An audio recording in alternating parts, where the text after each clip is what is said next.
Bienvenidos hermanos al canal El Depósito de la Fe. Estamos muy contentos en este día de poder contar con la presencia de José Gutiérrez, quien tiene un canal en YouTube que se llama Panagia TV. Él es un apologista, ex protestante también, que se convirtió a la Iglesia Católica hace algunos años y hoy nos quiere contar su testimonio. Así que luego de la introducción vamos a conocer un poco la historia de conversión de José Gutiérrez.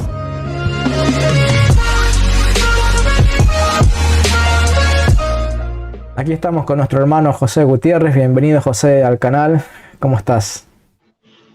Gracias, Leonardo. Muy contento y muy feliz por tu invitación a tu canal. De verdad que es un placer estar aquí contigo. Bueno, yo estoy muy contento de tenerlo aquí a José. José me ha ayudado mucho.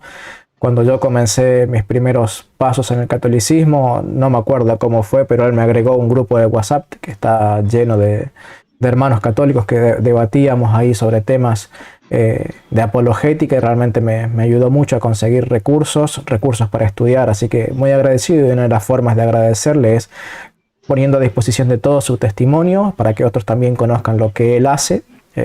Les invito a que puedan acercarse y visitar el canal de él y ver el contenido que hace, que realmente es bastante bueno. Muy bien, José, contanos un poquitito cómo fue que, si eras bautizado, si no eras bautizado, cómo fue que llegaste a estar o a entrar en las asambleas pentecostales en las cuales estuviste algún tiempo. Pues bien, yo era un católico como cualquier católico, ¿verdad? De hoy en día, despreocupado por las cosas de Dios. Yo fui bautizado en la iglesia. Yo soy de España, de Málaga. Fui bautizado en la iglesia San José Obrero, en Málaga. Y de ahí, pues, lo siguiente fue hacer la comunión, que la hice con 8 años. Y mi vida de formación católica, pues, llegó hasta ahí, hasta los 8 años, ¿verdad? Luego, una vida alejada de Dios, no porque hiciera cosas malas, ¿verdad?, sino por la indiferencia, ¿verdad? Para mí las cosas de Dios, pues me fueron indiferentes. Quizá porque mi familia no fuera también practicante, aunque también eran bautizados, ¿verdad?, católicos, pero que no me transmitieron la fe de la iglesia, ¿verdad? Recordemos que es una obligación de los padres en el bautismo, porque prometemos delante del sacerdote y prometemos delante de la presencia de Dios que vamos a transmitir la fe católica a nuestros hijos. Quizás mis padres por desconocimiento o quizás por omisión, ¿verdad?, pues no supieron transmitirme la fe. Siempre no se puede dar lo que no se tiene, ¿verdad? Si ellos no tenían fe, si ellos no conocían su fe, es bastante complicado que me la transmitieran a mí. Claro. José, no lo tenía en el guión, pero creo que has tocado un buen punto, y ya que ha sido tu experiencia, porque en mi caso también fueron católicos, pero no eran practicantes. Entonces no puedo decir que intentaron transmitirme la fe y lo hicieron mal, o a medias, o a desgano. No lo hicieron directamente, pero tu caso tal vez representa el caso de muchos que estén escuchándonos en el video.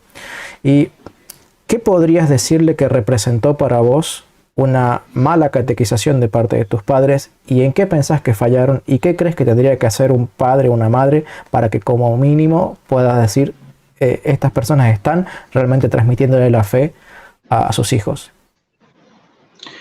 Bueno, primeramente, un padre que quiera transmitir la fe, pues tiene que vivirla. Para vivirla hay que conocerla. Si tú no conoces tu fe católica, es complicado que la pueda transmitir, ¿verdad? La iglesia tiene una inmensa riqueza espiritual. Como decía Chesterton, ¿verdad?, ni aunque viviera 20 vidas podría comprender todos los misterios de la fe católica. Por eso, si yo vivo 50, 60, 70 años, sería incapaz de comprender todos esos misterios, ¿verdad?, que encierra la fe católica, y me moriré sin haberlos comprendido todo, ¿verdad? Pero que tenemos que tener una responsabilidad como padres y como cristianos de saber regalar al mundo un hijo que sea cristiano. Hoy nuestros jóvenes pues están perdidos y están distraídos en otro tipo de cosas, ¿verdad? Dios es un Dios de por si acaso, ¿verdad? Solo nos acordamos de Dios cuando se nos enferma alguien, cuando perdemos el trabajo, ¿verdad? Tenemos, como decía yo a mucha gente, ¿verdad? Que tenemos un Dios que parece que es un bombero, ¿verdad? Y solamente cuando queremos que nos apague el fuego de cualquier problema, pues es cuando lo llamamos, ¿verdad? Y Dios no es un Dios de por si acaso, Dios siempre está presente en tu vida. Él es el Señor de la historia, Él está presente en cada momento de tu vida y en cada acontecimiento. Nada ocurre al azar. Y tenemos que ser conscientes de eso, que nuestros hijos están en este mundo, que es un mundo que más que un mundo yo diría que es una jungla, ¿verdad? Tenemos que ser como palomas, ¿verdad? Tenemos que ser cándidos o quizás pacientes como una paloma, pero también tenemos que tener ese punto de astucia para que el mundo, ¿verdad?, no nos embelece con sus deleites ni nos perdamos en esas cosas, porque la cosa que nos espera más allá, pues lo merece. Los bienes pasajeros nunca van a superar esos bienes eternos, ¿verdad? Vivimos en un mundo en que todos los valores están invertidos, ¿verdad? Nuestros hijos van a una escuela, conviven con otros niños de cualquier tipo de cultura, ¿verdad? Ya sean musulmanes, cristianos, protestantes, ateos, y van a recibir mucha información, ¿verdad? Y ellos van a querer saber si lo que los demás le transmiten es cierto, no es cierto. Quizá quieran practicar o comprobar cosas que el mundo le ofrece, pero tienen que saber que la verdadera felicidad está en Cristo Jesús. Muchas personas que lo han tenido todo, ¿verdad? Ya sean famosos, artistas que lo han tenido todo materialmente, se han sentido literalmente vacíos. Y eso lo que les falta en su corazón es Cristo Jesús, nada más. Bueno. Nada más y nada menos, el Señor de señores, ¿verdad? Jesús no es una idea, ¿verdad?, abstracta, ¿verdad? Muchas personas creen que el tema de la iglesia son para 4 viejitas, ¿verdad?, que están ahí rezando el rosario ahí como loros, y eso no va conmigo. Quizás también tengo que criticar y tirar un poco de la oreja, ¿verdad?, a los obispos, a nuestros sacerdotes, que no toman iniciativas para atraer a los jóvenes. Por eso muchas sectas sí ofrecen experiencias exuberantes, ¿verdad?, a nuestros jóvenes. Y por eso, en vez de asistir a una aburrida catequesis, pues se van a un culto protestante, ¿verdad?, donde hay música, hay otros jóvenes, hay chicas guapas, ¿verdad? El pastor quizás moralmente no te aprieta tanto. ¿Sí? Entonces, hemos pensado un poco en aquella persona que tal vez no está viviendo su fe. Y bueno, obviamente, si no vive su fe, es difícil que le pueda transmitir lo que no tiene a sus hijos. Ahora, supongamos un católico que sí, como en el caso de tus padres, ¿no?, asistían a la iglesia, conocen la doctrina. ¿Qué crees que les está faltando a esos padres para poder realmente ser transmisores de la fe a sus hijos, de manera tal que esos hijos crezcan de una manera sólida en la fe católica? Muchas veces, y lo hablo por mí, no tengo por qué señalar a nadie, nuestros jóvenes son muy inteligentes, muy, muy, muy inteligentes. Ellos se fijan en cada gesto que tú haces, en cada palabra que tú dices. Tú no puedes, por ejemplo, ir conduciendo el coche, se te cruza otro coche o un carro, como decís por allí, y, por ejemplo, empezar a insultar. Y luego, en tu casa, tratando de catequizar a tu hijo, le intentas inculcar que debe amar a tu enemigo, ¿verdad?, amar a tu prójimo, ¿verdad? Ellos quieren ver testimonio, ¿verdad? Como decía San Francisco de Asís, prediquen el Evangelio. A veces usen las palabras, ¿verdad? San Francisco nos enseñaba que para transmitir nuestra fe, primero tiene que ser por nuestro testimonio. cristianos de Biblia, que se sepan la Biblia versículo por versículo. Eso lo hay a montones, pero personas que vivan el Evangelio como deben de vivirse, yo creo que lo viven, como decimos por aquí, 4 gatos. Muy poquitas personas viven el Evangelio tal y como lo quiere nuestro Señor. Ok, José, me hiciste acordar, decías, nuestros hijos son muy inteligentes y se dan cuenta de todas las cosas. Mi hija tiene 4 años, ya va casi para los 5.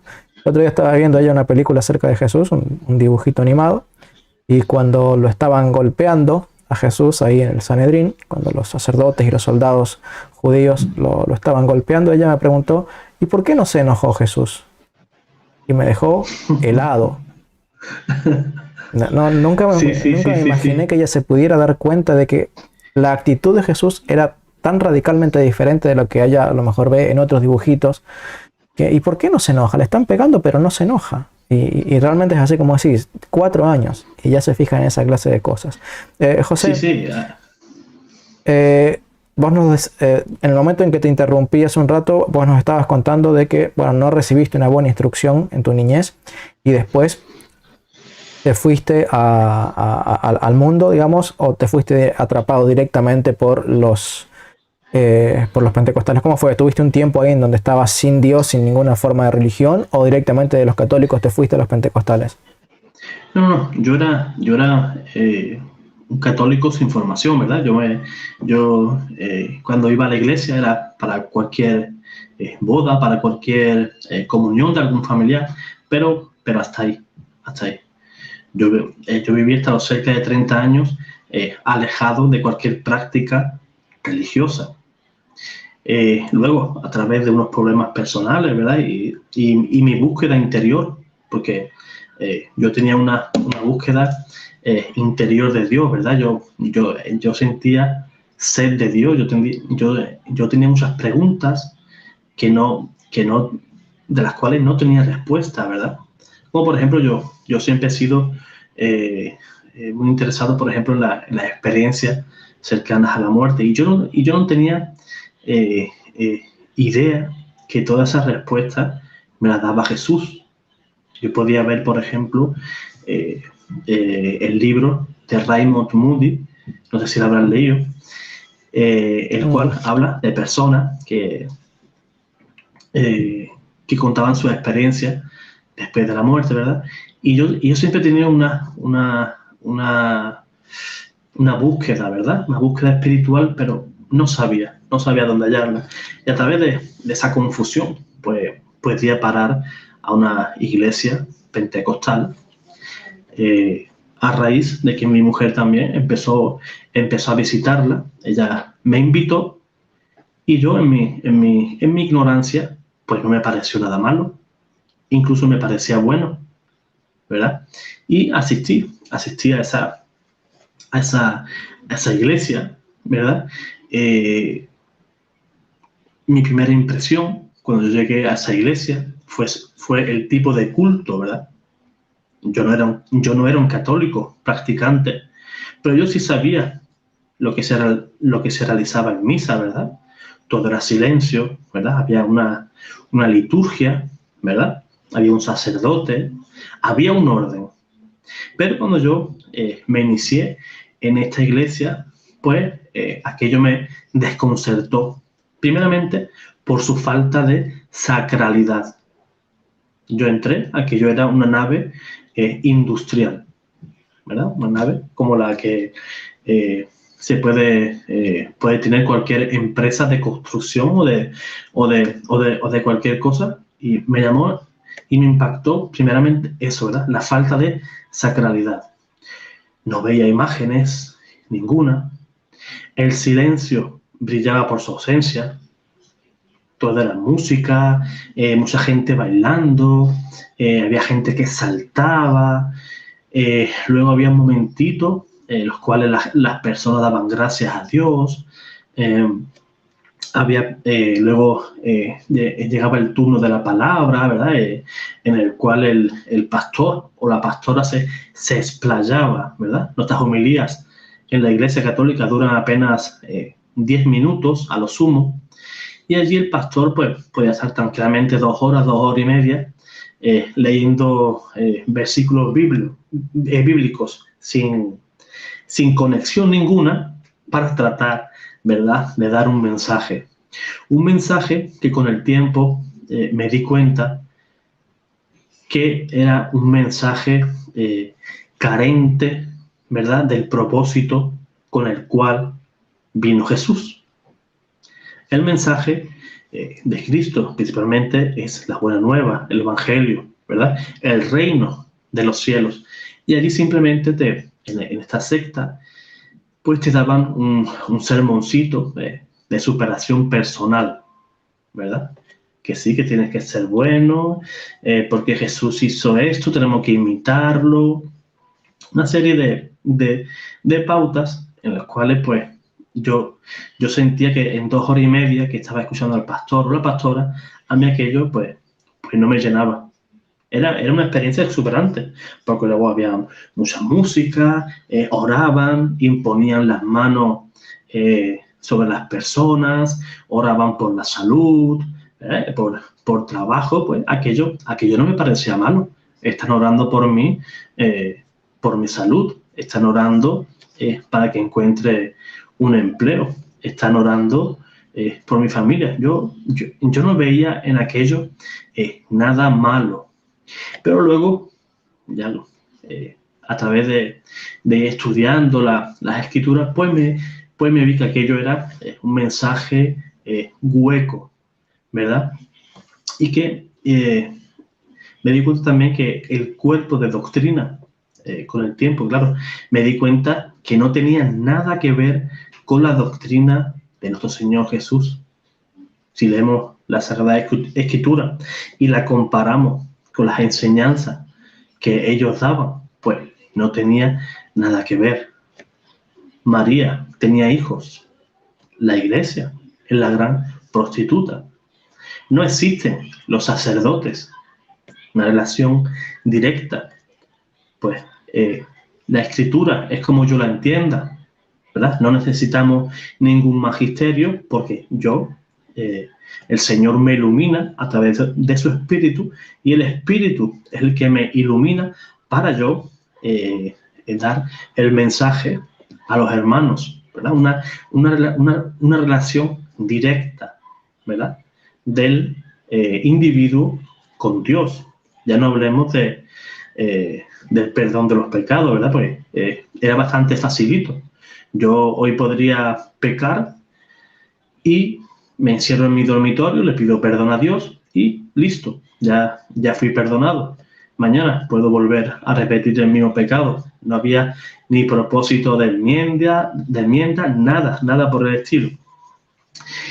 Y fue a través de varios estudios que yo hice, varios vídeos que yo vi de diferentes hermanos apologistas, los cuales me dieron, ¿verdad?, me dieron la oportunidad, ¿verdad?, y bendita crisis que pasé, de poder encontrar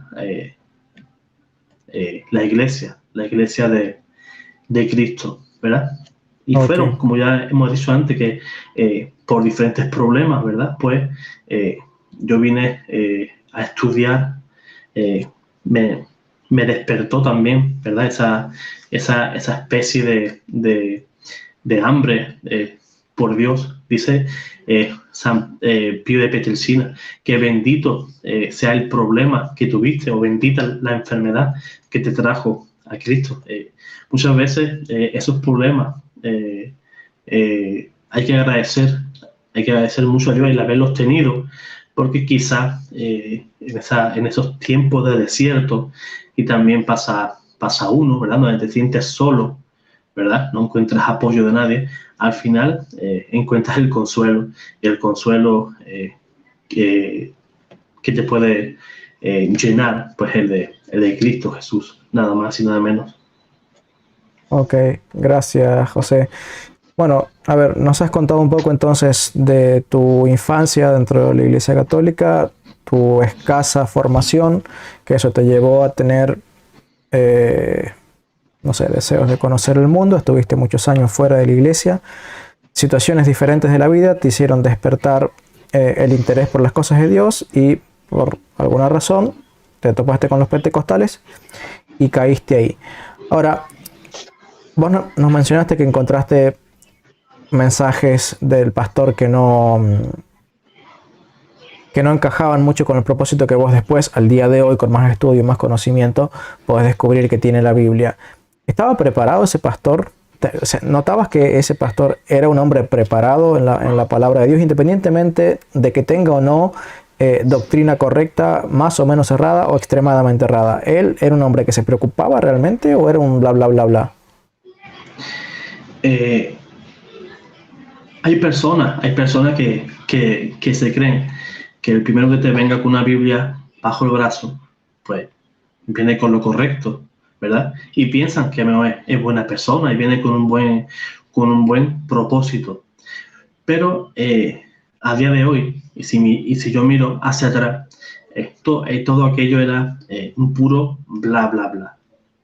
Aquello, el único interés es sacarle la lana a las ovejas. Y con el tiempo y con diferentes personas, luego más tarde, estando fuera de esa iglesia, me llegaron informaciones que esos mismos pastores llevaron a la ruina a varias personas, a varias familias, por prometer cosas que no son, por el tema del diezmo, ¿verdad? Sin mencionar nombres. Abuso. Sin mencionar nombres, porque sé que en el video vamos a contar algunas cosas que son intimidades, por así decirlo, de las asambleas pentecostales, que mucho les gusta hablar de los católicos y de los pecados de los católicos, qué sé yo, pero tienen una viga de este tamaño en su ojo que no les permite ver la paja en el ojo de los católicos.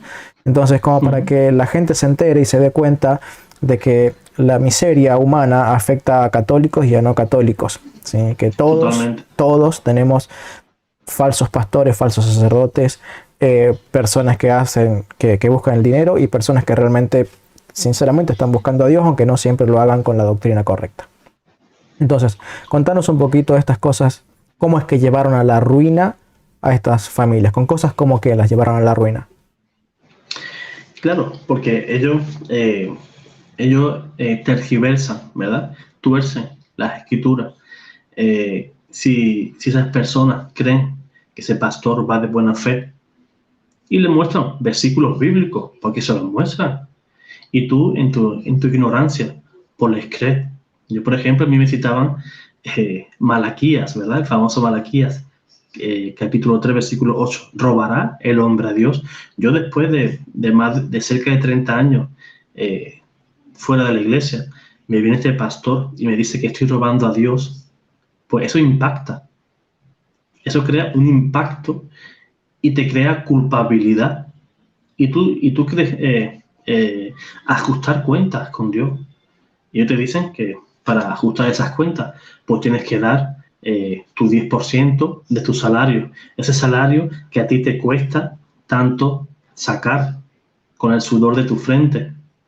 Y estas personas lo quieren sacar engañando a incautos. Esas personas que sinceramente tienen verdadera hambre de Dios, a veces son engañados por estas personas que son lobos vestidos de ovejas y les sacan la lana. Así literal. Porque yo creo que las cosas de Dios no podemos andar por las ramas. No podemos andar por las ramas. Hay pastores, no digo que no, que son muy honestos, tratan de vivir su fe y ayudan. Y eso está perfectamente. Pero que tú ayudes o sea bueno, no te hace tener la verdad. Como decía el padre de Jorge Loring, ¿verdad? Que tú puedes ser muy bueno, tú puedes tener mucha labia, tú puedes ayudar mucho a la gente, pero tu doctrina y tu iglesia no viene de Cristo. Eso no hay que mezclarlo nunca. Pero estas personas, si se les veía el plumero, porque se les veía que iban por el dinero de este matrimonio, vivía de la iglesia. Sus hijos, cada uno de sus hijos, tienen una iglesia.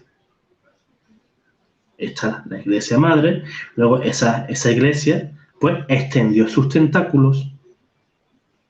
Era una familia de 5 personas, pues imagínate, si son 5 miembros de la familia, pues fundan 5 iglesias.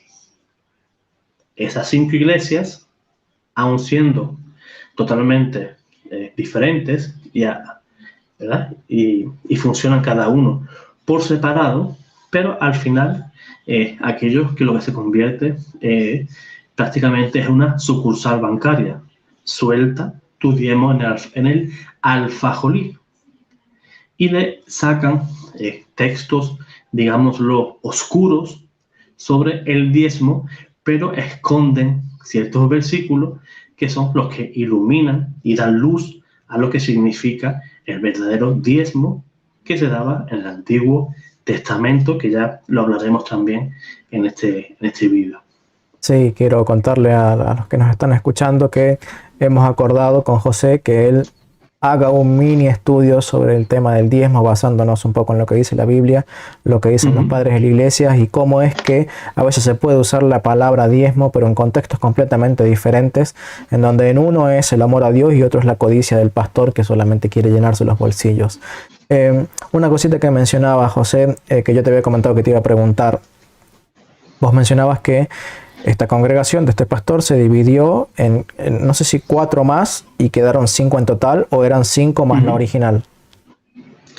Quedó la original, la de los hijos del pastor y la pastora, más la iglesia del cuñado de ese pastor que estaba casado con su hermana. Ok. O sea, entonces eran 6. 5. ¿O 5? Claro. 5 en total. 6. Ok, bueno. 6. 6. Esas otras 5 nuevas congregaciones, ¿le daban a su vez el diezmo a la congregación madre, por así decirlo, donde salieron todos? Antes de que se dispersaran tanto, el problema que se dispersaran era porque eran, como se suele decir, demasiados monos para un solo árbol, ¿verdad? Hay cada cual, según su codicia, ¿verdad? Que es idolatría, dice la Escritura que la codicia es idolatría y la envidia es idolatría, ¿verdad? Tuvieron una reunión por el tema del diezmo. No llegaron a una buena conclusión, no salieron todos contentos y eso derivó a que esa iglesia se fragmentara. Ok. Y entonces, estas 5 iglesias que surgieron, ¿fueron 5 denominaciones diferentes, cada uno por su cuenta, o eran 5 que estaban unidas entre ellas y separadas de la madre? Independientes. Todas. Son totalmente independientes. Son familia, pero hasta ahí. Te decía esto porque vos lo sabes mejor que yo también. Hay muchas congregaciones pentecostales. Esto se da mayormente entre los pentecostales. Entre los bautistas se da en mucha menor medida. De que forman una estructura piramidal, que no es que esté mal la estructura piramidal, porque digamos nosotros tenemos una cabeza y hay toda una jerarquía, digamos, en la Iglesia Católica. Pero ellos que primero agarran y se niegan a reconocer que es necesario tener una cabeza, ellos mismos se organizan piramidalmente. No solamente con una jerarquía eclesial, ¿sí? Aunque lo quieran disimular y después quieran criticar a la Iglesia Católica, tienen una jerarquía eclesial, muchos pentecostales, no todos, pero sí muchos, sino que además económicamente forman una jerarquía. ¿Sí? ¿Por qué? Porque tienen una congregación fundada por un pastor, esa congregación se hace grande, hay muchos monos parados en la misma rama y tienen que dividirse. Entonces ese pastor consagra 4, 5, 6, 7, 8 pastores nuevos que van y fundan nuevas congregaciones con el aval económico de la congregación madre. Entonces tienen recursos cuasi ilimitados, por así decirlo, para hacer actividades, campañas, recursos, alquiler, todo, para que muy rápido puedan levantar una nueva congregación. Pero ¿qué pasa? No solamente que las ovejas que se congregan ahí deben pagarle el diezmo al pastor. Esa congregación debe ofrecer el 10% de todo lo que recibe en concepto de ofrendas a la congregación madre, y eso por cada una de las congregaciones hijas. Entonces tiene 7, 8 congregaciones que le dan cada uno su diezmo a la congregación madre. Pero después, ¿qué pasa? Como hay recursos ilimitados para todos, crece la congregación madre, el pastor de la iglesia ya dejó de andar en bicicleta, se compró un auto 4x4, pero todavía andan en moto los pastores de las congregaciones de abajo. ¿Qué es lo que pasa? Con los años crecen, dejan de andar en moto los pastores y andan en una 4x4, y eso le da para comprarse una casa de 4 pisos al pastor de la iglesia de arriba, porque ya fundaron un segundo nivel de congregaciones que les dan el 10% a las del primer nivel y estas a la iglesia original. Y así van multiplicándose en una jerarquía económica en donde cada iglesia debe darle el diezmo a la de arriba. Y el diezmo incluye a todo lo que te den de diezmo de las hijas. O sea, si las del segundo nivel le daban el diezmo a las que estaban en el primer nivel, las del primer nivel no solamente deben dar el diezmo de lo que recojan entre ellas, sino el diezmo de lo que recibieron de las de abajo también. Entonces se forma esa misma estructura piramidal que es muy conocida y que es hasta ilegal en las empresas, porque deja a las de abajo, después a las estructuras de más abajo, siempre perdiendo todo. O sea, no vamos a entrar en eso, pero se conocen estas empresas que te contratan de vos ganas un porcentaje en función de cuántos nuevos incorpores a la estructura piramidal. Entonces, esa estructura, ¿sí?, está pensada y diseñada para que finalmente el pastor que está arriba termine comprándose jets privados, unos yates muy grandes, se sienta en sillones de oro, y yo he visto videos de personas sentarse en sillones de oro, ¿sí? Pero ojo, no es un sillón que sea común a todos los pastores porque haya una sucesión, porque es el sillón de la iglesia de Cristo, sino que es un sillón del pastor, es posesión del pastor, no posesión de la congregación, ¿sí? Son bienes personales de él, ¿sí?, que se los compra con su dinero, y si alguien le dice, pastor, vos sos un hereje, ese pastor agarra y se lleva todo y no queda en el edificio nada. Entonces es una diferencia enorme porque buscan el enriquecimiento propio. ¿Vos has visto algo de eso entre los pentecostales? Yo en la iglesia madre, por así decirlo, yo llegué prácticamente en el momento de la separación. Yo llegué y en las pocas semanas se dividió, y yo fui a parar un pastor que allí daba también prédicas. Pues ese pastor tiene más, por así decirlo, le caía mejor a las personas, era más simpático, era más, llegaba más a la gente. Y ese mismo pastor nos arrastró con casi toda la congregación. Tenía más carisma, ¿verdad?, por así decirlo. Y ese mismo pastor nos arrastró a la siguiente iglesia, en el cual yo viví el nacimiento de esa iglesia. Incluso hicimos una votación para darle nombre a esa iglesia. No recuerdo ahora mismo exactamente el nombre que me surgió a mí. Lo pusimos en una especie de papeleta, ¿verdad? Yo puse mi nombre, lo metieron en una bolsita, y fue así al azar, ¿verdad?, como se le dio nombre a esa nueva iglesia, ¿verdad? Pero yo estuve en el ocaso, ¿verdad?, de esa iglesia, que luego surgió, pero tuvo que buscar nuevos miembros, ¿verdad? Otra feligresía, pero me consta que creció rápidamente. Pero vos percibiste que ellos hicieran esta estructura piramidal en esa congregación, Sí, ¿o lo viste en otras? Sí. No, sí, porque esta misma, digámoslo así, la iglesia madre tenía diferentes delegaciones. Allá en Argentina tenía, no sé si era en Mendoza, si no estoy equivocado, y también en Inglaterra. Por eso, es cierto, tenía esa especie de pirámide, ¿verdad?, jerárquica, la cual las diferentes iglesias más pequeñitas, ¿verdad?, a la iglesia nodriza, por así decirlo, le tenían que pagar, ¿verdad?, una parte, ¿verdad?, de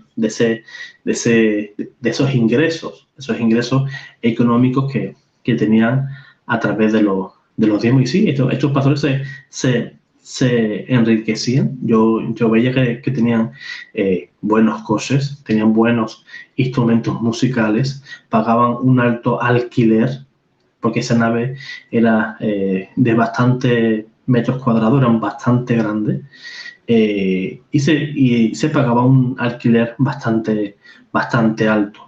No era un simple garaje pequeñito, que más adelante sí lo llegué a ver, garajes, los cuales olían en gasolina y en neumático, pero que esa iglesia sí era una iglesia grande y movía grandes cantidades de dinero.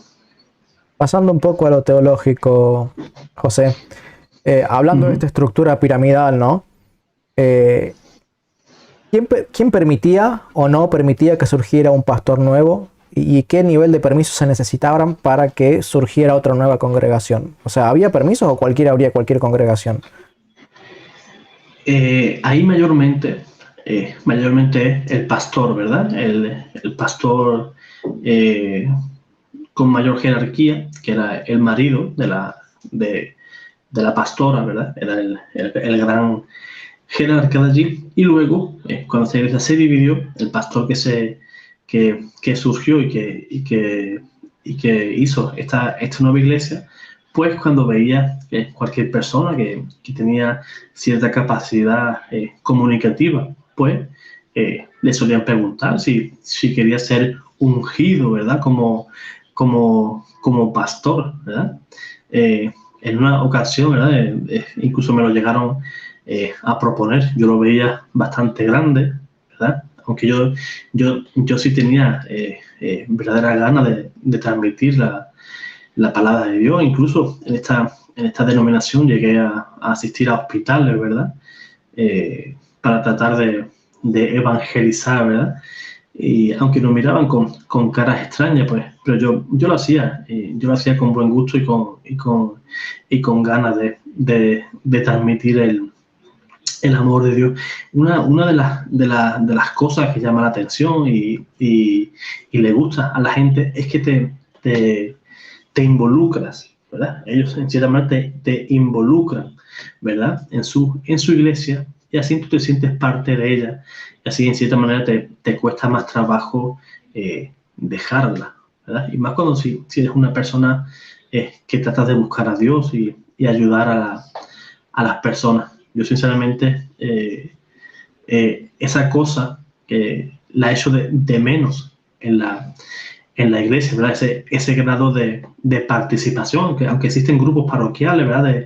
De diferentes temáticas, ¿verdad? Pero hecho de menos eso, ¿verdad? El Entre los estar laicos. más a pie de calle, claro. Vamos a misa, nos da la bendición final y para la casa, ¿verdad? Y que sea una homilía cortita, que tengo prisa, que me está esperando la feligresía de la otra iglesia, que tengo que ir también a dar misa, y hacemos todo deprisa y corriendo. Ok. Entrando un poquitito en este tema de los diezmos ya desde el punto de vista teológico. Le habíamos dicho que teníamos un estudio preparado.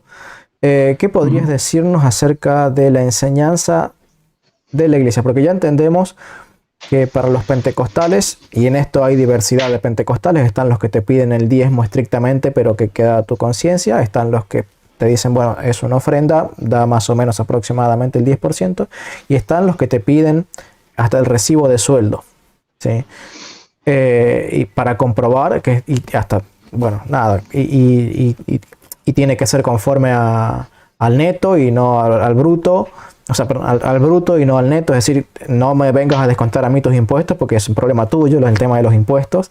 Entonces, eso es lo que muchos de ellos piensan. No podemos meter a todos los gatos en la misma bolsa, pero muchos de lo que ellos piensan es, bueno, el diezmo es obligatorio. Ahora, ¿qué podríamos decirles para aquellas personas que tal vez nos están escuchando y no conocen o que tal vez están mirando de reojo tal vez las congregaciones y no saben las congregaciones pentecostales, ¿no? Y estas ovejas que están acá dentro de la Iglesia Católica mirando de reojo con ganas de irse unos pentecostales, no saben que los pentecostales los miran como una gallina llena de plumas a las cuales hay que desplumarla, ¿sí?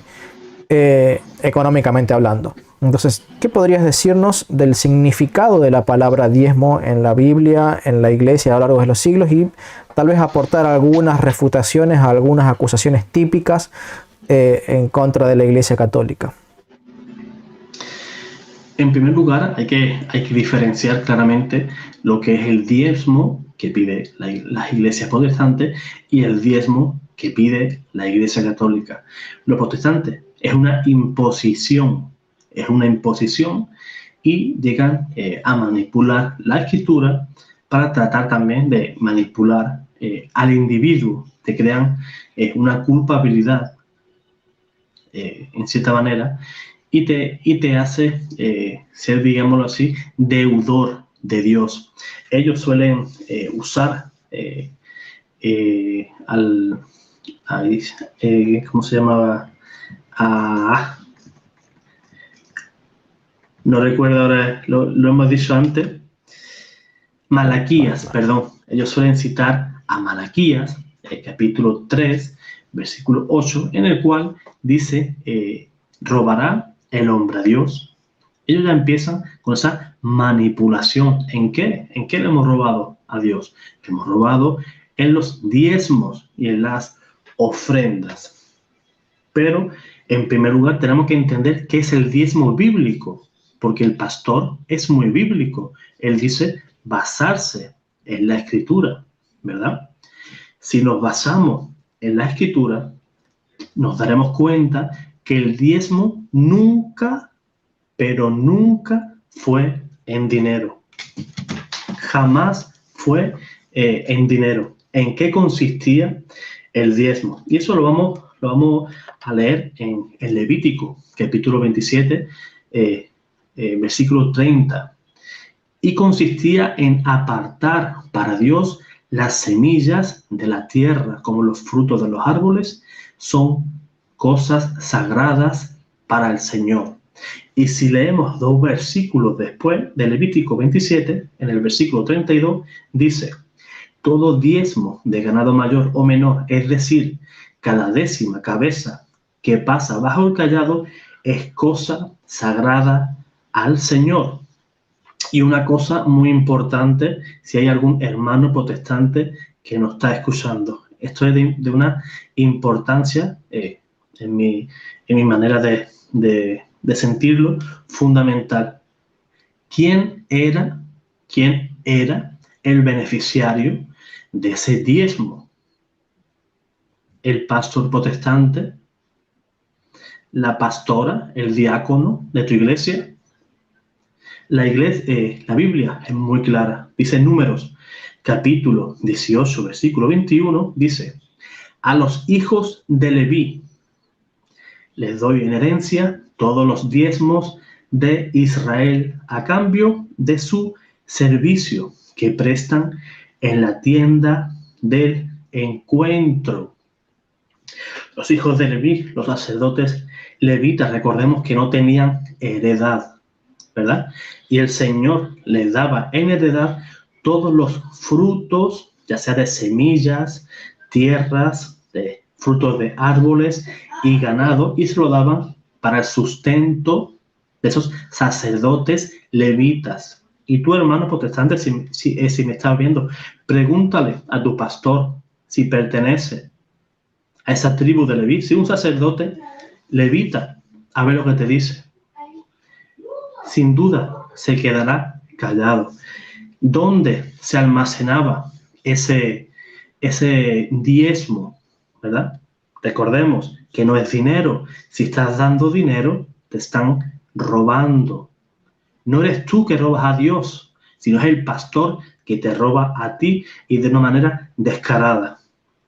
Dice en Nehemías, capítulo 13, versículo 12, dice: y todo Judá trajo a los almacenes, o al alfajolí, como ellos le gustan llamar, el diezmo del trigo, del vino y del aceite. Verá que no dicen, les trajo el dinero, la bolsa de dólares, la bolsa de euros, y se lo dio al pastor. Ahí no dice eso. Consistía en alimentos y se entregaba al almacén del templo. Y dice en Deuteronomio, capítulo 14, versículo 28. Los hermanos, por favor, si quieren, apunten, anoten estos versículos. Y fíjense, dice en Deuteronomio 14, 28, y cada 3 años apartarás todos los diezmos de tus cosechas de ese año y los depositarás a tus puertas. Y dice la Escritura que en el 3er año y en el 6º año ese diezmo se le debía dar a la viuda, al extranjero y al huérfano. En otras palabras, a los últimos de nuestra sociedad. Yo he llegado a vivir en primera persona. He llegado a acompañar al pastor a dar bocadillos a personas indigentes. Y ese pastor mirar con desprecio a esas personas. Y eso no se hace. Dice el Señor que esas personas, cada cosa que damos, ¿verdad?, a esas personas, a los últimos de la sociedad, es como si se volviéramos a Él. Señor, Señor, ¿cuándo te vimos con hambre? ¿Cuándo te vimos con frío? Todo lo que hagáis a estos, a mí me lo hacéis. Los últimos son los favoritos del Señor. Esos que desprecian estos pastores. Perdónenme si soy así de duro o contundente.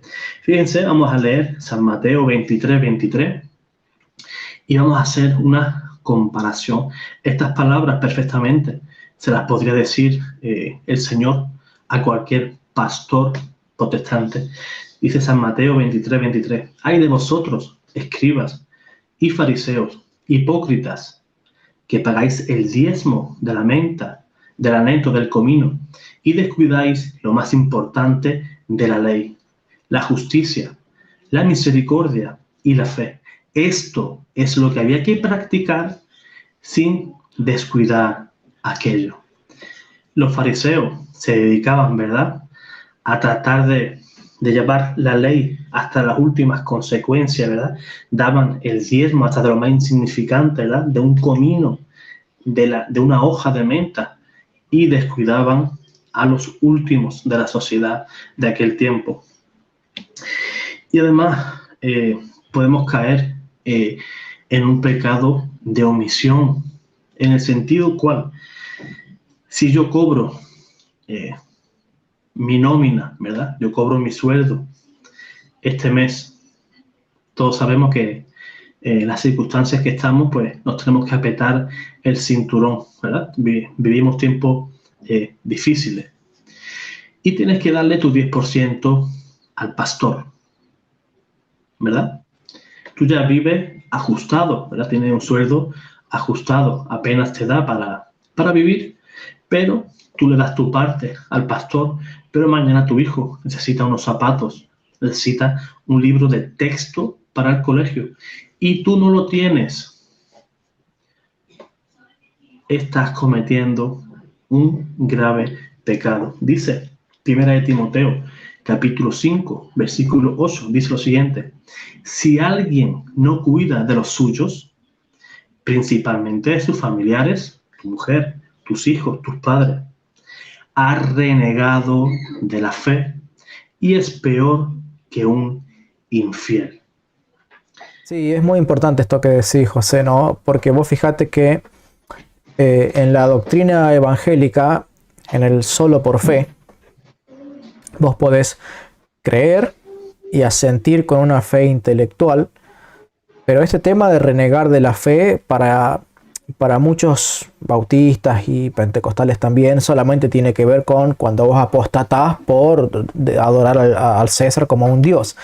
Pero apostatar de la fe, renegar de la fe o negar a Cristo, negar la fe de Cristo, es algo tan simple, tan sencillo como agarrar y no sostener económicamente tu hogar solamente porque tenés tu corbán, porque no, yo no te puedo ayudar a papá, mamá, no puedo ayudarte, o no puedo ayudar a mis hijos, porque esto está consagrado a Dios. ¿Y cuántos son los pastores, ¿sí?, que cual si fueran un César que piden adoración para ellos mismos, llevan a las ovejas a decirle no, porque Dios me ha dicho que vos tenés que darme la escritura de tu casa, porque te va a dar Dios una escritura de una casa 2 veces más grande, o porque bueno, no trajiste el billetito en efectivo a la congregación, bueno, pero acá podés darme las llaves de tu auto y transferírmelo, porque esa es tu demostración de que estás amando a Dios. Y esa clase de cosas, yo he visto videos, y en algunos videos de mi canal lo tenemos grabado, de pastores pidiendo plata por tarjeta de crédito. Y no es que esté mal. No es que esté mal hacer una transferencia bancaria para demostrar una ofrenda. El tema es el descaro con el que... No, para. Yo estoy pidiendo ahora billetes de $100. No me vengas con billetes de 10. Espera tu turno. Como la pastora Ana Méndez, ¿no?, que está grabado en un video. O pastores que agarran y menosprecian. No, pero ahora estamos hablando de billetes grandes. Gente, no me traigas billete usado de $2, de $5, no sé las denominaciones que hay en Estados Unidos, ¿no? No me traigas billete chiquito. A mí tráeme billete flamante reluciente de $100. Y esa clase de menosprecio, ¿sí? ¿Por qué? Porque lo único que les interesa es el dinero. Es cierto, la iglesia debe sostener económicamente a sus ministros. El problema es cuando lo que es una casa de oración se convierte en una cueva de ladrones. ¿Okay? La misma casa deja de ser una casa para convertirse en una cueva, en una guarida de lobos. Entonces, vos fíjate qué importante esto que decís, ¿no? De negar la fe que nos ha enseñado Cristo. ¿Por qué la podemos llegar a negar al no sostener económicamente a nuestros hijos? Porque Dios, justamente, estamos faltando a la caridad con nuestra propia familia, que es la primera responsabilidad que Dios nos ha dado, ¿sí? La responsabilidad de ser pastores de nuestro propio hogar. Y si por faltar a nuestro compromiso como pastores de nuestro propio hogar, si faltamos al compromiso de ser pastores de nuestro propio hogar por darle plata al pastor de un hogar ajeno, ¿sí?, entonces estamos negando la fe y justamente estos son lobos, como dice el apóstol Pablo, que no perdonarán al rebaño. ¿Por qué? Porque no les importa, José, no les importa. Vos no sé si has visto en uno de mis últimos videos, el video de un pastor que iba y visitaba a una mujer que estaba en su casa. Esa mujer hacía 4 meses que no tenía trabajo. Tenía 2 hijos y el pastor había hecho un video para elogiar a esa mujer, porque esa mujer estaba vendiendo sus propiedades, estaba sacando el televisor, estaba sacando el microondas, estaba sacando afuera, porque todo eso se lo iba a dar a la iglesia para sostener al pastor, y esa mujer estaba negando la fe de Cristo, y este pastor estaba alentando eso y además amenazando de mandar al infierno. No de que se iban a ir, amenazando de que se iban a ir al infierno todos los que no siguieran el ejemplo de esta mujer. O sea, ignorancia de parte de la mujer, ignorancia del pastor, maldad e impiedad absoluta de parte de este pastor, que viendo a una mujer necesitada, en vez de él desprenderse de lo suyo para darle, va y le pide a la mujer, le exige a la mujer bajo amenaza de anatema que le dé de sus bienes. O sea, es tremendo esto que nos contás. ¿Lo has visto solamente en la congregación pentecostal a la que vos asistías, o lo conocías de otras congregaciones también que lo hayan hecho, de otros pastores? Yo he conocido principalmente estas 2 iglesias, pero también participábamos en diferentes reuniones con otras iglesias, y ciertamente también predicaban de una manera bastante rabiosa, ¿verdad?, el diezmo, ¿verdad? Pues te lo predican sin ningún tipo de rubor. Son un tanto descarados, ¿verdad? Porque ya que perdieron el norte, ya el centro ya no es Jesús, el centro ya es el dinero, ¿verdad? Dice la Escritura que por culpa del dinero se han perdido muchos. Estas personas, quizás en un principio, no voy a decir que no, quizás han tenido, ¿verdad?, ese llamado de Jesús, ¿verdad?, que el Señor los llamara, ¿verdad?, no para ejercer ningún tipo de ministerio, sino que se despertara en ellos esa inquietud, ¿verdad?, por el Señor. Y después de eso, han visto a otros pastores que le han ido muy, muy bien, ¿verdad? Y esta gente pues han querido vivir igual. ¿A quién no le gustaría vivir como un rey sin hacer nada? Imagínate que tuviéramos, Leonardo, una congregación de 200 personas y que esas 200 personas pues nos dieran el 10% de su sueldo. Yo creo que nos daría para bastante, ¿verdad? Tal cual. Imagínate, eso hay que ser bastante descarado, ¿verdad? El meter la mano en el bolsillo al hermano, ¿verdad? Para enriquecerte tú. Y además que si son bíblicos, si son tan bíblicos, la sola escritura, pues que se circunscriban a lo que dice la escritura, ¿verdad? Que les dejen allí un saco de arroz, un saco de trigo, a ver qué les parece. Pastor, yo soy evangélico, yo soy solo escritura, yo me rijo por lo que dice la Biblia. Aquí le traigo yo mi diezmo, le traigo una furgoneta cargada de lentejas, por decirte algo, y ponérselo allí en la puerta de la iglesia a ver la cara que va a poner el pastor. En nuestro canal hacemos mucho énfasis en cómo interpretaban originalmente los primeros discípulos de los apóstoles las escrituras, porque justamente sus maestros fueron los mismos apóstoles. Entonces, yo sé que vos habías preparado las citas de algunos padres de la iglesia que tenían su concepto bien formado sobre lo que es el diezmo. Entonces, si nos pudieras compartir sobre ello.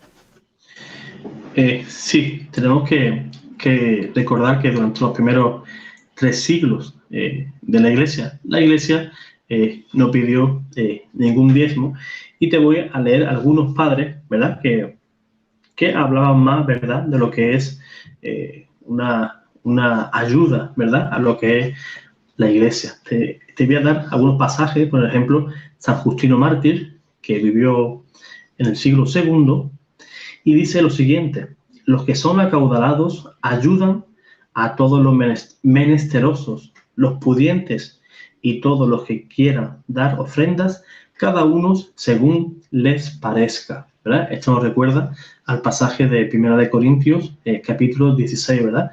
En el cual decía San Pablo que demos ofrenda, ¿verdad? Que apartemos según lo que hayamos prosperado, ¿verdad? Ninguno va a dar lo que no tenga, sino lo que hayamos prosperado. Si somos un operario y tenemos un sueldito más bajito, pues lo que el corazón disponga. Que mañana somos jefe de sección, nos han subido el sueldo, pues lógicamente pues podemos ayudar un poquito más, pero siempre según lo que te parezca, no es ninguna imposición, y eso lo enseña la iglesia desde siempre.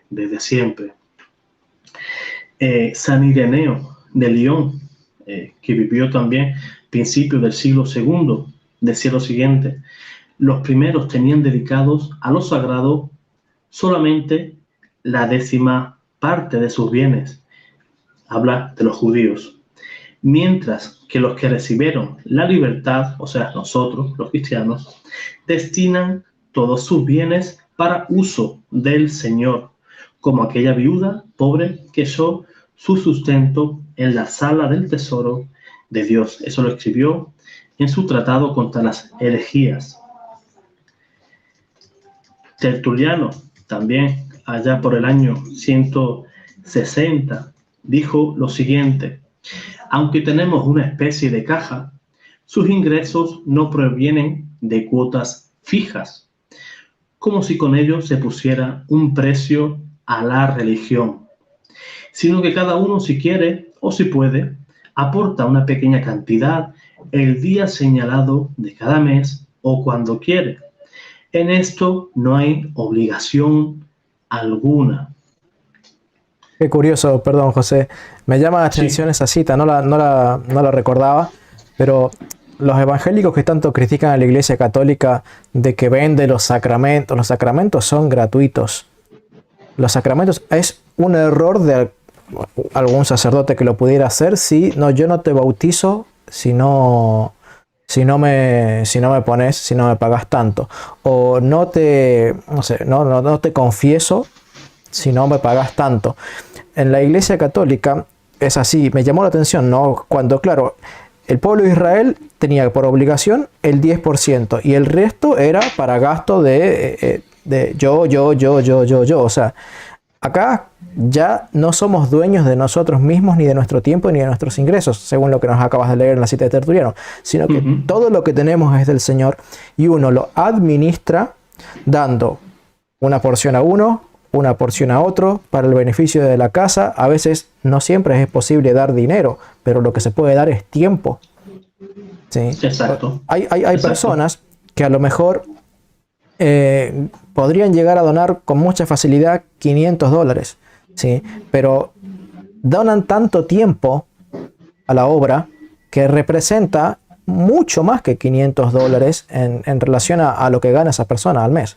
Entonces, todo lo que nosotros somos es del Señor y nosotros simplemente somos administradores, y en función de nuestras necesidades y de la generosidad que queremos expresar para con el Señor, somos dadores dadivosos de lo que ya hemos recibido de la mano del Señor. Y eso es un poquito lo que están planteando estos padres de la iglesia, ¿no es cierto? No sé si tenés alguna otra cita.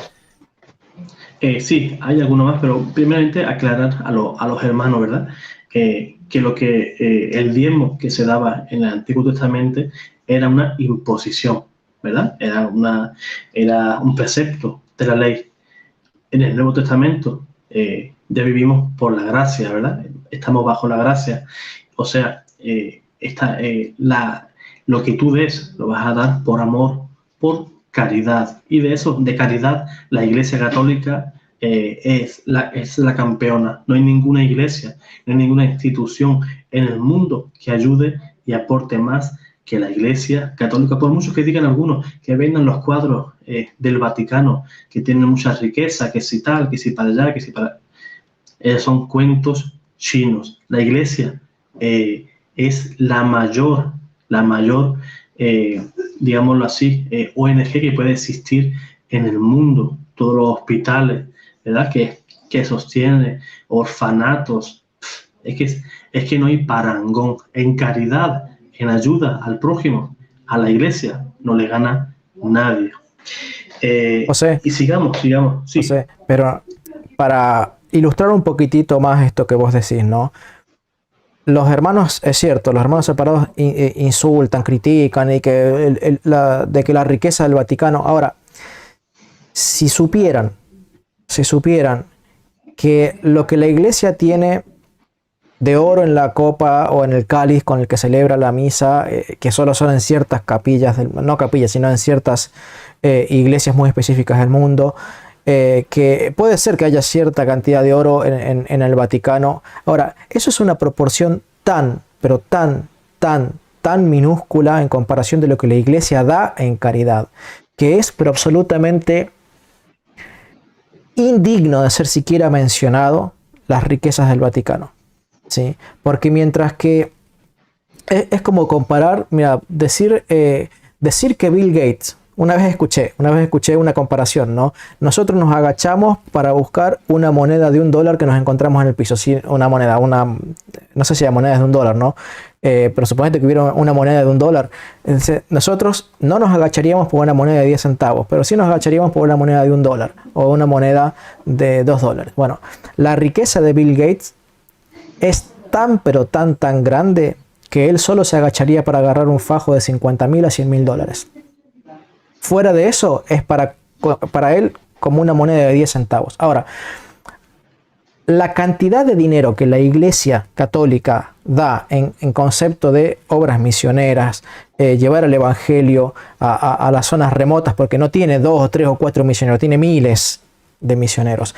La cantidad de orfanatos, casas de atención gratuitas, hogares para mayores, para ancianos, para discapacitados, inversión en culturización, es decir, en enseñar a leer, a escribir. O sea, la cantidad el abanico de obras de caridad que tiene la iglesia es absolutamente impresionante. Y lo que tiene la iglesia en oro, por así decirlo, allí en el Vaticano, que es lo que se ve en las cámaras y lo que tanto critican, es una proporción tan ínfima, tan ínfima, que uno dice, la iglesia da la absoluta mayoría de lo que recibe de los fieles en obras de caridad a los demás, mientras que entre los hermanos separados es absolutamente al revés.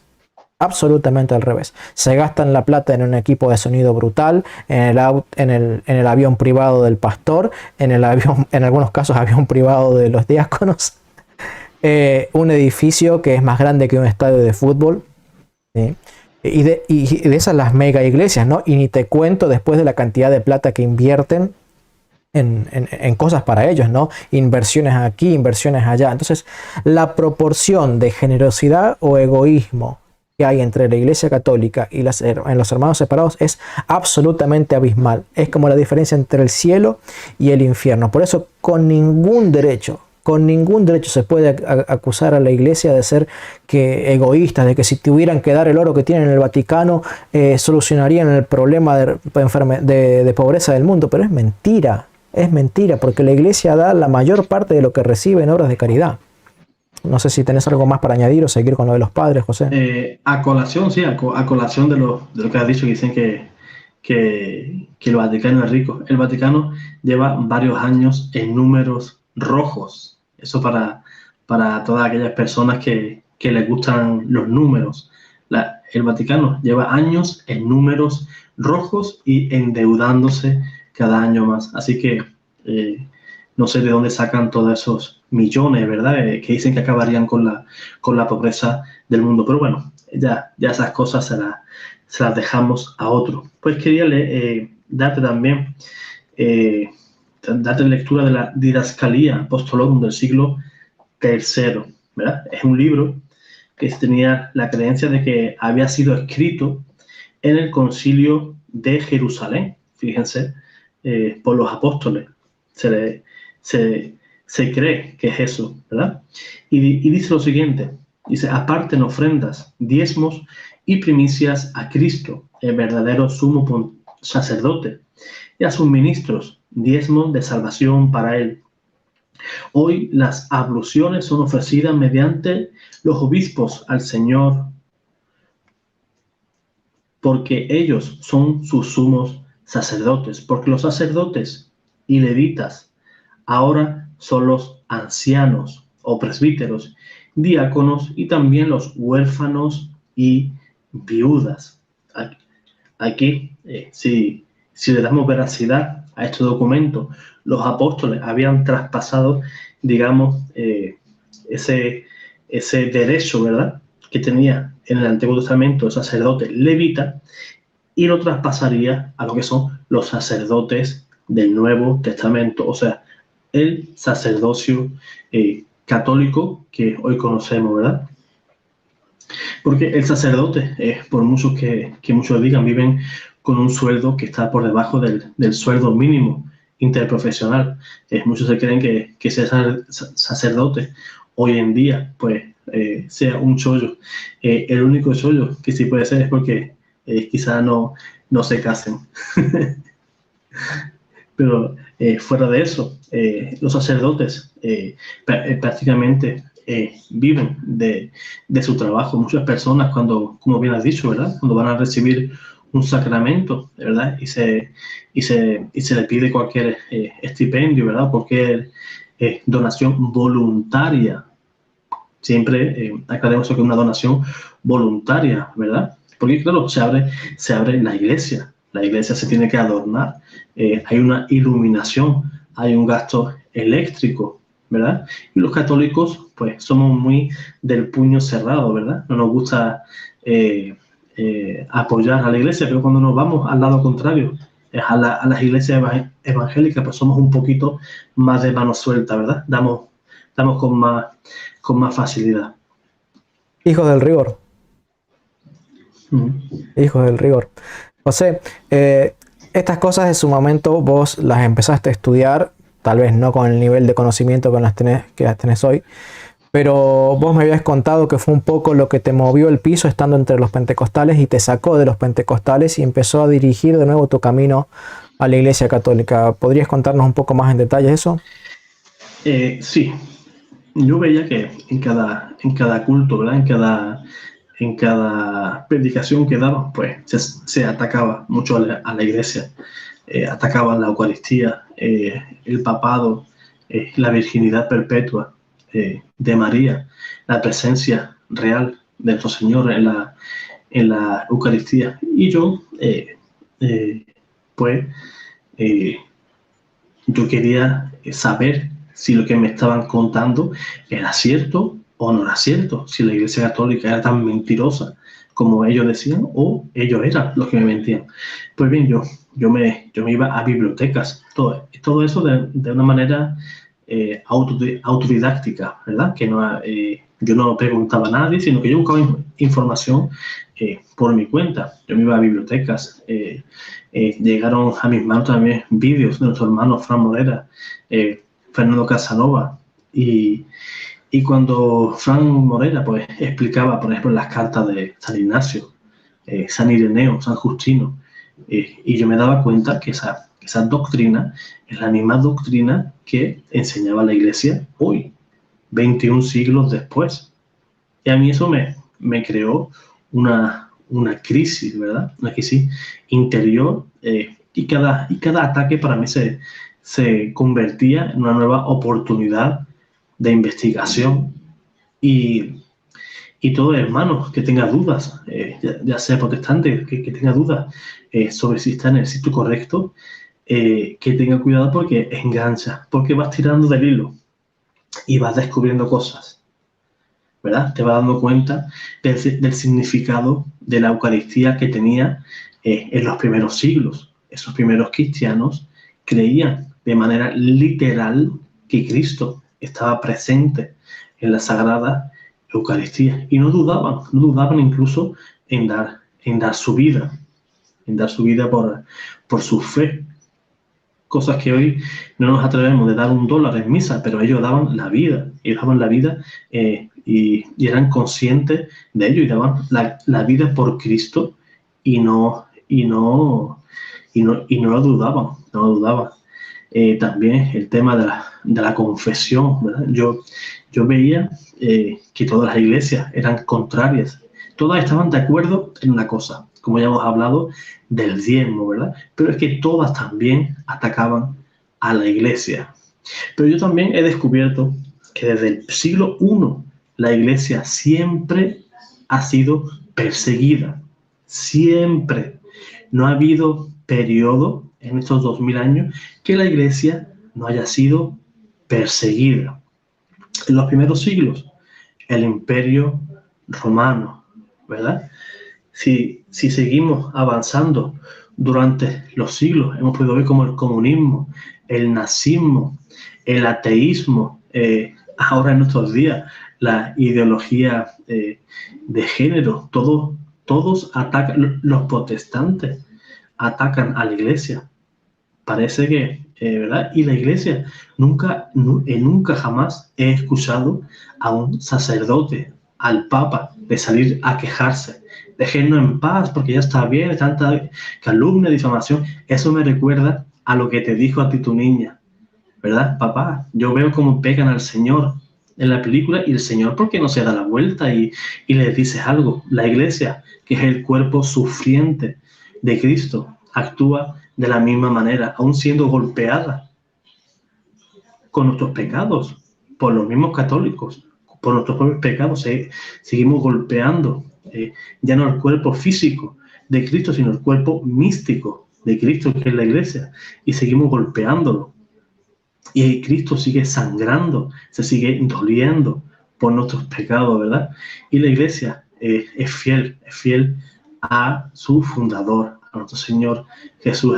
Es un paralelo bastante doloroso, pero al mismo tiempo bonito, ¿verdad? Nunca escucharás a un sacerdote o al Papa salir en televisión y pidiendo que por favor que paren ya los medios de difamarnos, que por favor protestantes dejen de salir en las redes sociales ya, que tanta mentira, tanta leyenda negra, ya estamos un poquito cansados. No, la iglesia sigue caminando por estos 2000 años, y si el Señor tarda otros 2000 años más, pues la iglesia seguirá callada con su misión, que es predicar el Evangelio y predicar a nuestro Señor Jesús. Nunca mirará atrás, ni nunca mirará a aquel que le ha golpeado, y en todo caso siempre pondrá la otra mejilla.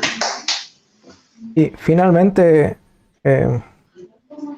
Finalmente, José, ¿cómo fue entonces que llegaste a la conclusión de que debías hacerte católico? Porque nos contabas que, está bien, José Plasencia, Fernando Casanova te ayudaron a entender un poco que los primeros cristianos enseñaban la doctrina católica.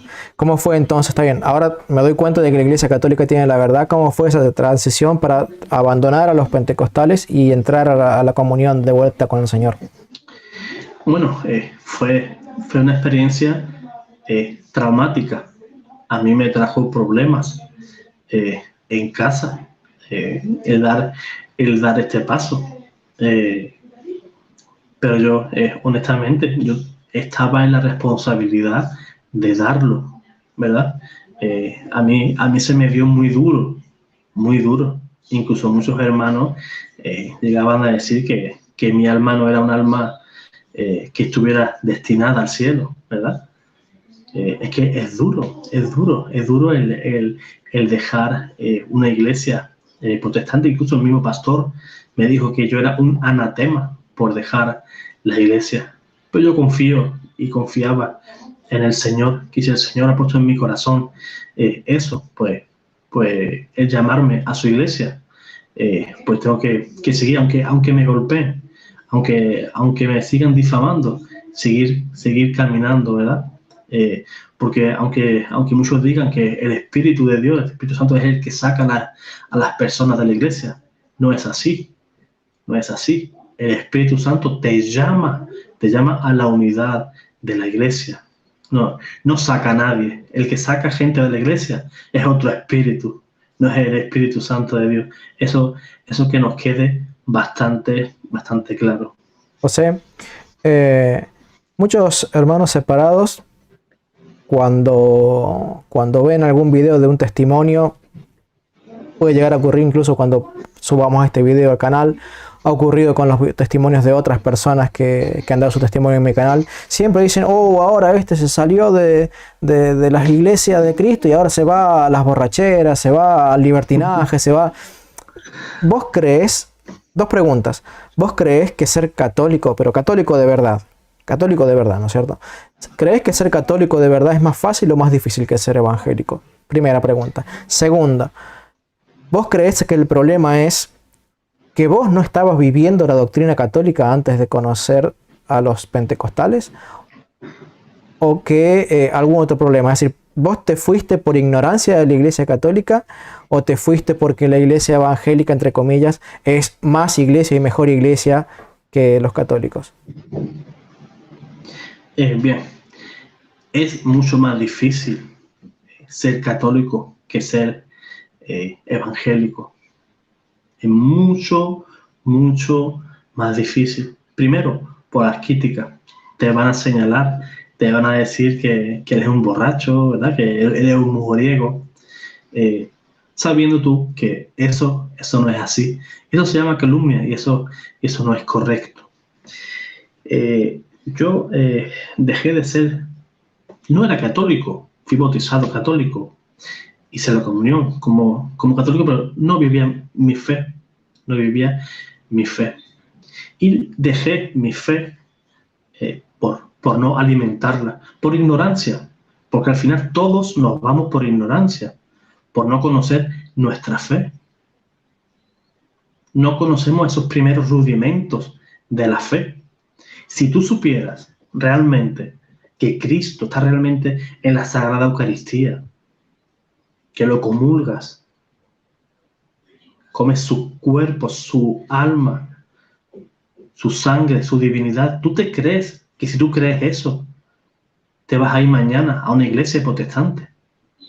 Si tú creyeras realmente que Cristo está en la Eucaristía, ¿te irías? Jamás, jamás.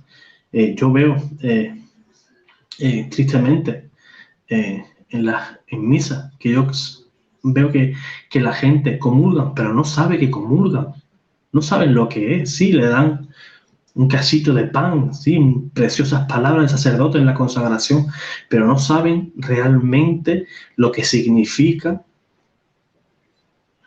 comer, roer, ¿verdad? El cuerpo de nuestro Señor, que va formando nuestro espíritu, nuestro alma, ¿verdad? Para la vida eterna. Es que no saben eso. Es que si tú supieras eso te volvería loco en este momento. Es que sería enamorarte de Jesús. Y para enamorarte de Jesús solo puede ser en la iglesia. Las iglesias evangélicas te van a presentar otros Jesús, pero no el Jesús tal y como se ha revelado en los evangelios. A mí un Jesús que me diga que si estoy necesitado puedo robar, ese no es el Jesús que se predica en los evangelios. Un Jesús que diga que mi cuerpo es un símbolo, ese no es el Cristo de los evangelios. Un Cristo que no ha dado a sus ministros poder para perdonar pecados, eso es otro Cristo. Ese no es el Cristo que se presenta en la Sagrada Escritura. Eso es una caricatura de Cristo, pero no es el Cristo que se ha revelado y que ha dejado una iglesia, y esa iglesia en Pentecostés empezó a ser una iglesia en salida, una iglesia evangelizadora que salió con la fuerza del Espíritu Santo y que hoy en nuestros días necesita ser de nuevo revitalizada. Yo veo con tristeza a sacerdotes y veo a obispos que pecan de omisión, ¿verdad? No alimentan al pueblo. Pero también tengo que dar gracias a Dios porque ha dado a personas, a laicos, que están por ahí escondidos, no los conoce nadie, pero que hacen una labor chapo de quitarse el sombrero. A ti y a mí, Leonardo, no nos gustaría vivir una vida más plácida, ¿verdad? Si todos los sacerdotes evangelizaran, dieran apologética, todos los obispos estuvieran a favor de evangelizar, de fortalecer al pueblo. Yo estaría encantado, yo me quitaría de un plumazo un montón de problemas. Sinceramente, si te soy sincero, si salieran ahora 2.000 sacerdotes que ocuparan todas las redes sociales, en las parroquias, estuvieran todos viajando para arriba y abajo, tratando de evangelizar al pueblo, yo me quitaba ahora mismo de internet, borraba mi canal y me quedaba tan a gusto, tan tranquilo. Pero esto en realidad es un llamado. No es que un buen día tú te quieras abrir un canal, ¿verdad? Y venga, voy a evangelizar. Si tú me preguntas, Leonardo, hace 2 años y medio que llevo en esto, en YouTube, que yo voy a dar charlas apologéticas, yo me reiría contigo. Yo soy una persona lo más tímido que tú te puedas imaginar. Muchas veces me he sentido empujado, ¿verdad? Y digo, como Moisés, ¿verdad? Señor, ¿a dónde voy a ir si soy tardo en palabras? No, tú no te preocupes, que yo soy el que va contigo y yo soy el que te va a ir mostrando.